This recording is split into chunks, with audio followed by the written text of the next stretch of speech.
Hey everyone, I'm Benjamin and welcome to my book club. ℙ𝕚𝕚𝕚 by William Gibson is the follow-up to his remarkably popular, remarkably successful Neuromancer. ℙ𝕚𝕚𝕚, set in the same world but with different characters, a new storyline, and following on from the events of Neuromancer, tells us a new story within the sprawl that is the Neuromancer universe. The important question I want to try and answer is ℙ𝕚𝕚𝕚 as good, or maybe even better, than Neuromancer? And the answer is no, so thank you so much for watching if you still are, and remember to keep reading. Alright, fine, okay, we'll talk about it a bit. So I read Neuromancer for the first time ever this year, just before I started the channel. The only reason why there wasn't a review up was because I read a few books between them and starting the channel, and I absolutely loved Neuromancer. It's an easy 10 out of 10, that's my quick review just right out of the way. So I was actually quite excited to find out that there were sequels and even a short story book written in the same universe. So I picked up both sequels and the short story collection in a box set and dove into ℙ𝕚𝕚𝕚 this past week. A lot of people complain about Neuromancer in that it kind of just drops you into the world.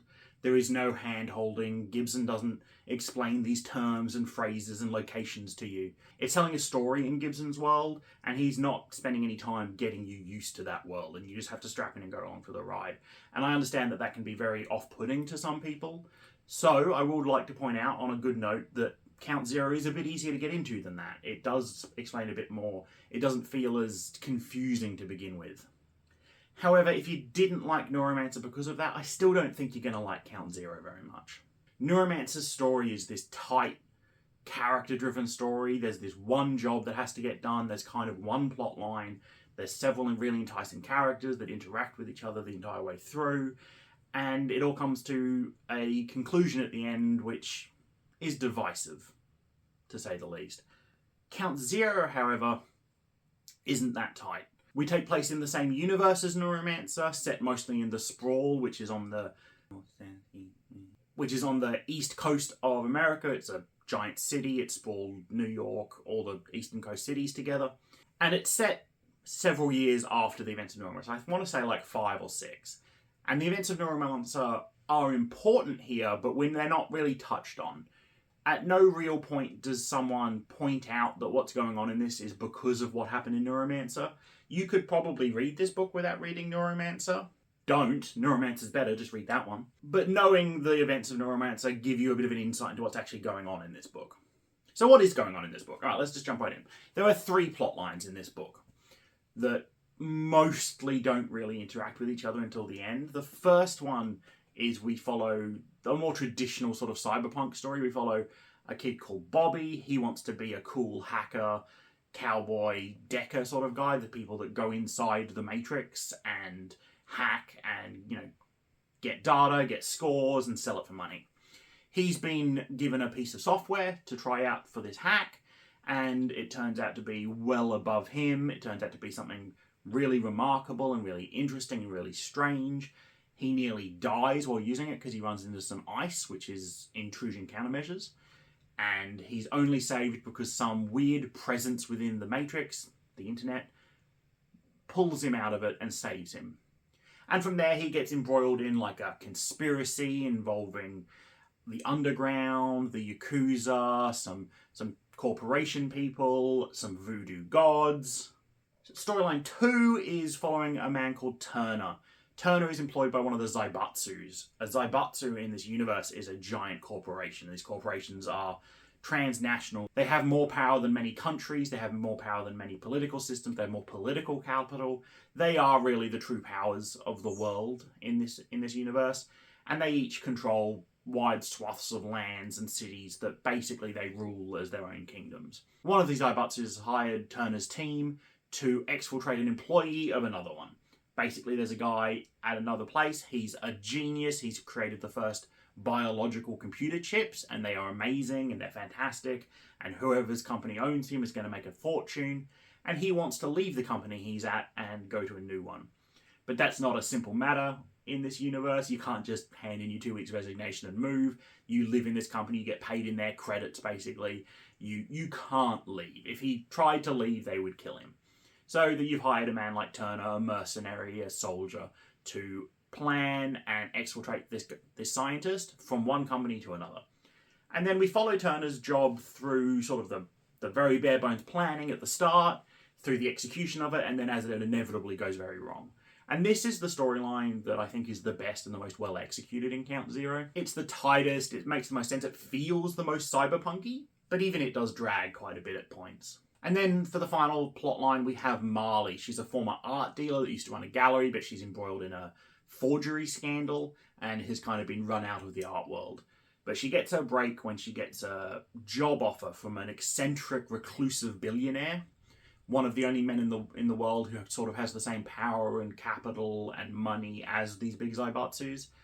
All he wants her to do is use near unlimited credit, near unlimited power, whatever means she wants, hire whoever you want, buy whatever you want to get the job done. He just wants her to find a sculptor, the person in charge of creating these boxes, which are these boxes full of a series of items that are just a sculpture. And they make her feel very important. And it's clear that this billionaire isn't probably after this for the art. There's something else going on here. And it seems to tie in with this biochip stuff. Now, if you're like me, I'm sure you see these three different plot lines and you can see, oh, I see how these are going to interweave with each other, and this is going to affect that one, and this one's going to affect this, and these guys are going to meet up, and it's going to turn out that they're after the same thing, and these guys are at odds. But they kind of don't. For the most part, they just tell their own stories, and you can tell that they're connected, but they're not interacting with each other. They don't affect each other until maybe the last 50-odd pages, and then even then, not in any satisfying manner for me. Marley's story particularly just kind of seems to stay separate from the rest. And they're all kind of along the same lines. There are some included characters in both of them, but for the most part, it's just three separate stories that, taken each on their own, are all kind of a bit weak. Bobby's story should be about all this cool Matrix hacking stuff that we had from Neuromancer, but Bobby's not really even a player in his own story. He has almost no agency. I think we see him do Matrix hacky stuff 2 or 3 times. The inciting incident at the start, and then like 2 times where he just goes in there to talk to someone. And it's just not very interesting. You've got this magical world of the Matrix that you invented in Neuromancer, and it just felt like it went basically unused in Count Zero, and it really highlighted the fact that, and this is unfair because these books were written in the 80s, but it really highlighted the fact that the Matrix, the internet of this day, is just, the way Gibson wrote it and envisioned it, is just nowhere near as important and immersive and community driven and like foundational for all our daily lives as our current internet is. You've got this like full dive, full immersive VR experience, and it's kind of just used by a few people for hacking things, and you just kind of see data. And there's no communities, there's no social groups, people don't go in there for meetings, people still call each other on the phone, people still meet up in person, people still drive from one city to another to get things done. And I get it, you were in the 80s, you didn't know what the internet was going to be like. But it just feels like, in Neuromancer, the Matrix felt way more important than in this book. But in this book, it really highlighted that it just kind of felt like this hand-wavy magic stuff that no one really interacts with. Turner has some pretty good moments in his storyline. Of the 3, it is probably my favourite. It's the most kind of cyberpunky. It has the most obvious plot structure with the job that needs to get done. And then the ways that it goes wrong. Bobby's story probably has the best characters, but Bobby himself isn't a very good character. And Marley's story could have been really interesting. This really interesting, like, detective mystery sort of story, but it kind of just felt very light. And then the way they all interact could have been the way to save all of these, but as I said, they barely touch each other. And so yeah, I can't give any points for the story or the plot here. But the writing continues to be superb. We do have some of that drop you in the world and don't explain it, but it's a little bit easier here. The ideas are really good. The ideas of this book are fantastic, which might be why the plot disappointed me so much, because the ideas were up here, but the execution of them was lower. And I don't really know if I've got much else to say about this book. I was quite disappointed. I ran into this expecting it to be like a heist story set in Neuromancer universe, and it wasn't really that. The setup of all 3 storylines is fantastic, but the payoffs are not very good. And if you're someone that kind of had an issue with Neuromancer's sort of like Deus Machina sort of ending tropes, then you're not going to like the ending of this one either.